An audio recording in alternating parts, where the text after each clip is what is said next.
probably driven past it 500 times by now. I always knew something was there. I just wasn't sure what it was. Until one day, recently, I decided to take the time to stop, get out of my car, and take a good look. What I encountered, to my surprise, was a big, deep, complex mine. It was always there. I'm sure many people already knew it was there. I just hadn't taken the time to find out for myself. In our lives, something similar happens all the time. We know we need something different, something deep inside of us. We might not be sure what it is, and we're so busy that we don't take the time to stop and find out. Jesus told us to come to Him, and He would give us a river of living water on the inside of us. He said if we drink this water, we will never be thirsty again. Jesus is what we need. Only Jesus can satisfy. Before the Encounter Retreat, word that describes me would probably be just really lonely. At a young age, just moving all my life. I moved to a different school from kindergarten all the way up to 10th grade. Kind of made me afraid of getting to know people because I didn't want to get involved with someone and then have to leave.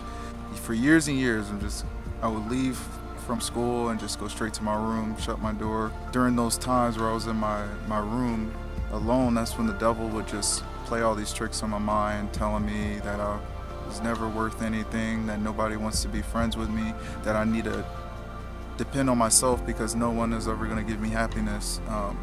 And just the devil constantly attacking me in that room. So of course pornography eventually became an addiction of mine,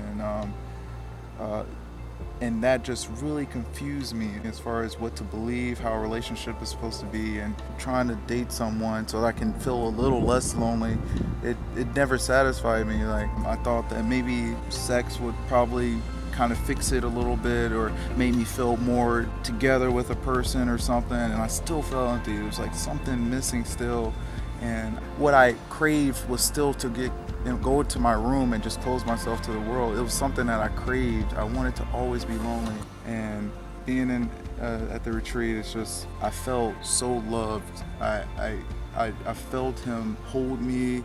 I felt the Lord tell me that, you're not alone in this, and you'll never be alone, and you were never alone. Because all those nights I was in my room, lonely, there was always a knock at the door, God asking for me to come out and to be with Him. There was always a knock, and I just ignored that knock so many times, and I was finally answering that knock, and I've never felt so loved. I've never felt so much identity. I feel like I belong.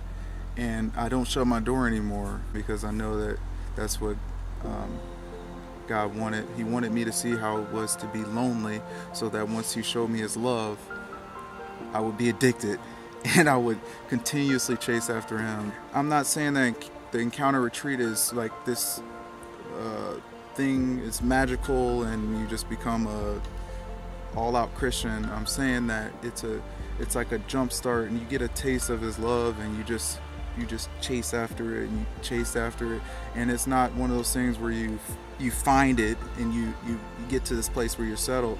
He keeps putting in your heart more and more, and you just realize that it's never going to end. You just keep getting more and more of His love, and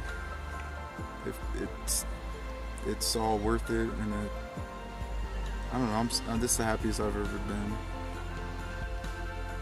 We encourage you to set aside a day and a half to encounter Jesus in a powerful, life-changing way. You'll be glad you took the time to stop and discover the depth of His love for you. Go to the Encounter Retreat.